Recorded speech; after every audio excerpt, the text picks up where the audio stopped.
Creo que dentro de 10 años, a lo largo de los próximos 10 años, se van a acelerar ciertos cambios. Uno, vamos a tener un consumidor ultra informado, porque la información crece y la facilidad para acceder a ella también. Con lo cual, un consumidor más informado va a ser un consumidor mucho más exigente, más egoísta y que perdona mucho menos los fallos. Ojo, porque esto cambia mucho el comportamiento. Internet ya se hace móvil. Antes lo hemos comentado, 5.000 millones de móviles en el mundo. El cambio se hace cada vez más rápido y ya no se va a hablar de un teléfono móvil, sino de un dispositivo. Internet local.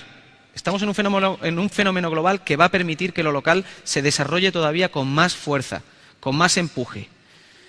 La interacción social, es decir, lo que hemos hablado antes de las redes sociales, no va a hacer otra cosa que crecer cada vez más.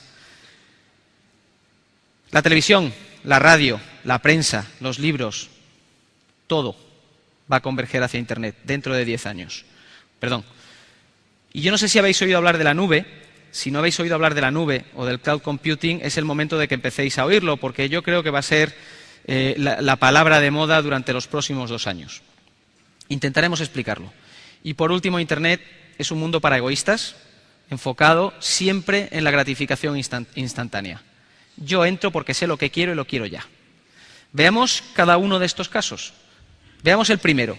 Toda la información accesible y organizada. Si la información crece cada vez más deprisa, si la información crece muy deprisa, además, porque todos nosotros nos convertimos en publicadores de información. Subimos vídeos, comentamos, estamos interactuando en la red y estamos generando una mayor cantidad de información. Sin embargo, la información, y esta es la razón por la que Google surge. Google surge con una sola obsesión, o lo que llamamos en el lenguaje empresarial con una misión, que es organizar la información que hay en el mundo digital y hacerla accesible y útil para todos, independientemente de donde estemos.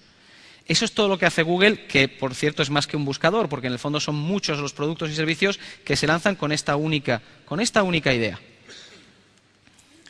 Con lo cual, claro, si yo mañana quiero saber algo sobre mi competidor, Steve Jobs, que hace grandes productos, y meto en Google Steve Jobs, cada vez más, en lugar de tener una lista de webs, la tendencia va a ser que en una sola página tengamos lo que verdaderamente puede ser más relevante sobre Steve Jobs.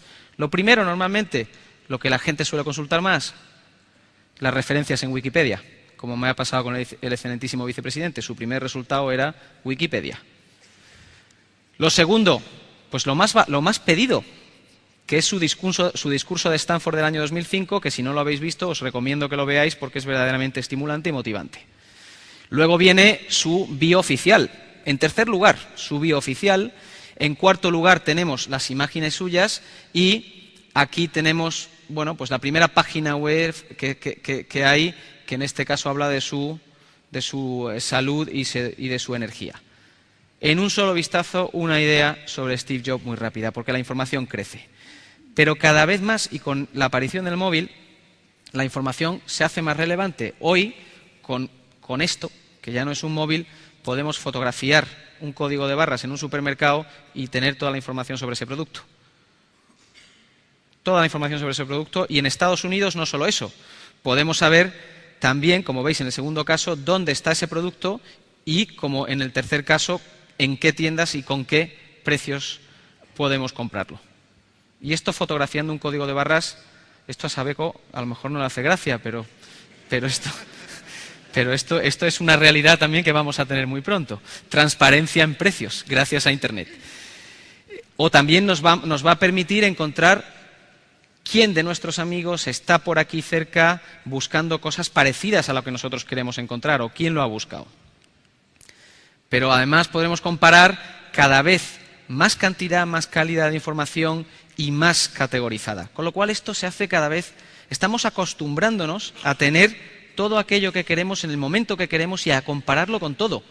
Estamos convirtiéndonos en pequeños cyborgs, muy exigentes, muy egoístas. Nosotros a lo mejor no, que somos inmigrantes, nuestros hijos lo van a tener todo. Internet se hace móvil. Fijaos en este dato que está ya, bajo mi punto de vista, obsoleto y es de hace muy poco, y es el hecho de que la predicción es que en el 2013 la mitad de los móviles que hay en el mundo tendrán conexión a Internet. Los últimos datos que estoy viendo, en este caso de activaciones de nuestros dispositivos Android, me hacen pensar que esto va todavía mucho más rápido. Pero es que un móvil ya no es un móvil. Un móvil se convierte, nosotros lo llamamos un elemento biónico. Elemento biónico porque incluso tiene más poder que el ser humano. Porque este cacharrito, recordemos que está conectado a Internet. Al estar conectado a Internet y tener un altavoz que habla, tener una cámara que le permite ver, tener un teclado táctil que le permite sentir, un acelerómetro que le permite saber lo rápido que vas, una brújula que le permite saber a dónde está orientado, este cacharrito empieza a ser peligroso, en el buen sentido de las palabras.